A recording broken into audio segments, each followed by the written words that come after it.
approximately 8 minutes. Elizabeth Espinoza from Los Angeles County Sheriff's Department will be out to introduce and facilitate this press conference, which will include Sheriff Alex Villanueva and, there we go, LA County Fire Chief Daryl Osby.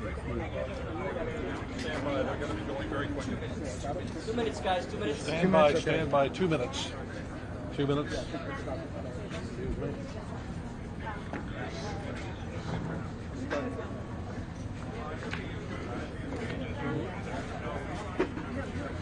Have you got them? Can you hear me on access 2? 1, 2, 3, 4, 5. Okay, good.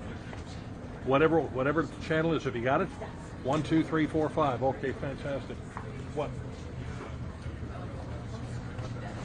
They are getting ready to do this in about 2 minutes, which you're going to put me on right now. Everybody down, please. Yes. Pete, you're blocking the camera. Do it now. Pete, lead that back to the camera. Step in. Just kneel. Come back into the space there.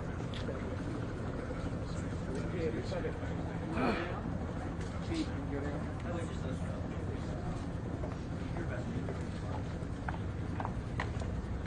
Has everybody got a good mic check? Guys, Are we all ready to go? Now. They're going to it now. All right. Let's go. Pete, are we good? Sure. All right. Good afternoon, everyone. My name is Elizabeth Espinosa, Executive Director of Communications for the Los Angeles County Sheriff's Department. We thank you so much for being here with us today. In the order of speakers that we will have today will be LA County Fire Chief Daryl Osby, and then we will have LA County Sheriff Alex Villanueva come to the podium. Thank you.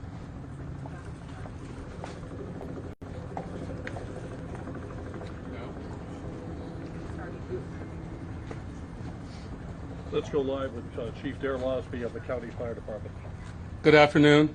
My name is Daryl Osby, and I'm the Fire Chief of the Los Angeles County Fire Department. I want to thank you for coming here to today's briefing of the Willow incident.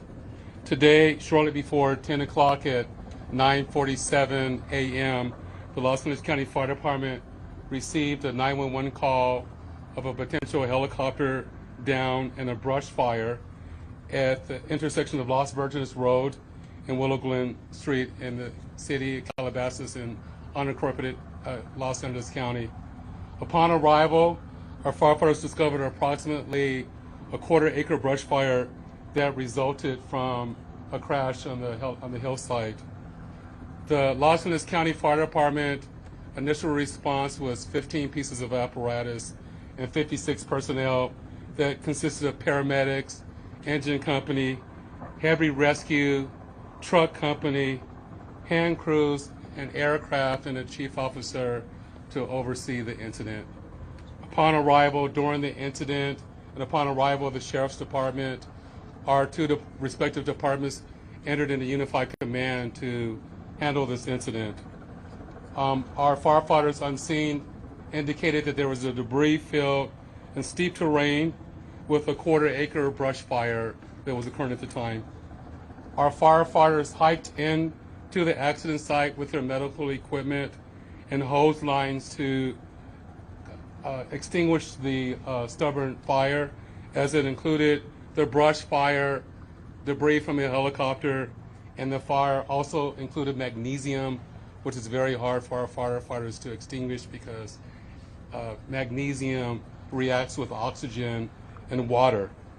In addition to our firefighters hiking into the incident, we had one helicopter flying to the incident with firefighter paramedics on board. Those paramedics were hoisted down to the incident early into the incident. They did a search of the area for survivors. Unfortunately, all the survivors on board were determined to have been perished. Firefighters and hand crews worked to extinguish the fire while carefully preserving the incident for investigation. Currently, the investigation is still ongoing. I would like to turn this over to my sheriff to continue the press briefing.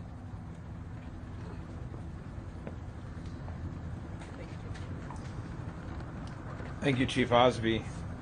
Personnel from Los Angeles Sheriff's Station responded to the scene of the crash site and assisted the fire department, and we've established a containment area, and now our Aero Bureau has a handle on traffic or aircraft accidents. However, when there's a fatality, then it switches to the National Transportation Safety Bureau, the NTSB, and the Federal Aviation Administration, the FAA. The FAA is already on scene and assisting. We're waiting the arrival of the coroner's office to assist in the recovery of the remains. As the chief indicated, there were no survivors. We have a manifest that indicates that there was 9 people on board the aircraft, the pilot plus 8 individuals.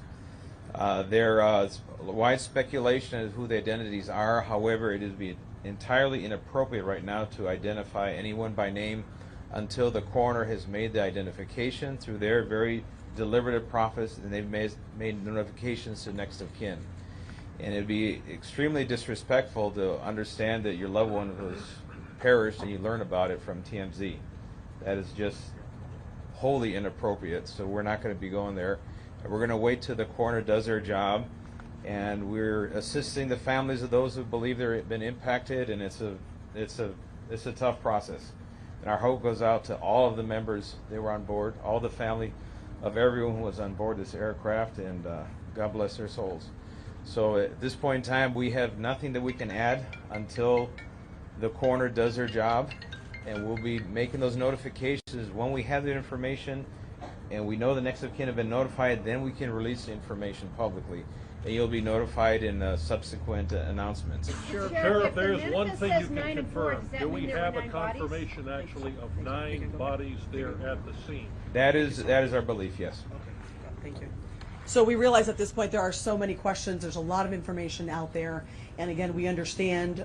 There's a lot of information that's floating, but we certainly have a responsibility and an obligation, out of respect, of course, for the families. And this is a very difficult time for us all, for the city. We have the mayor here of Calabasas, also City Council. We thank them for being here, and in fact, they wanted to pass on a message that for those in the community that want to gather here and are coming to Calabasas, if you do, you are welcome to join others at the Dianza Park here in Calabasas, and the cross streets there are Los Hills and Las Virgenes. Also, the Sheriff's Information Bureau will be sending out updates as to when there will be, if there is one, a press advisory out, a notification of another press conference or any other updates through our Twitter. So please look for that. And again, we thank you so much for being here today. And again, thank you for your time. Elizabeth, Sheriff, please.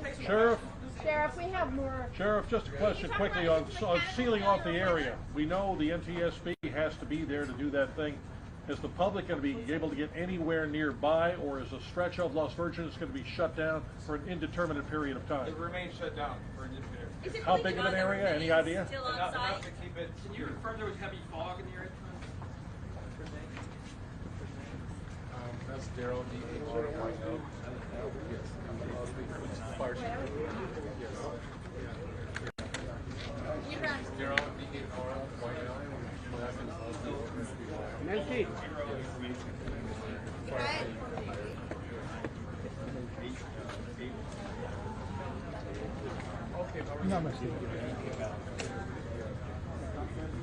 Hello, Julie. How are you? I called Rick and said, "Do you need me?" And he paused and said, "Well, could you?" And I said, "I'll be on my way." So that's what it is.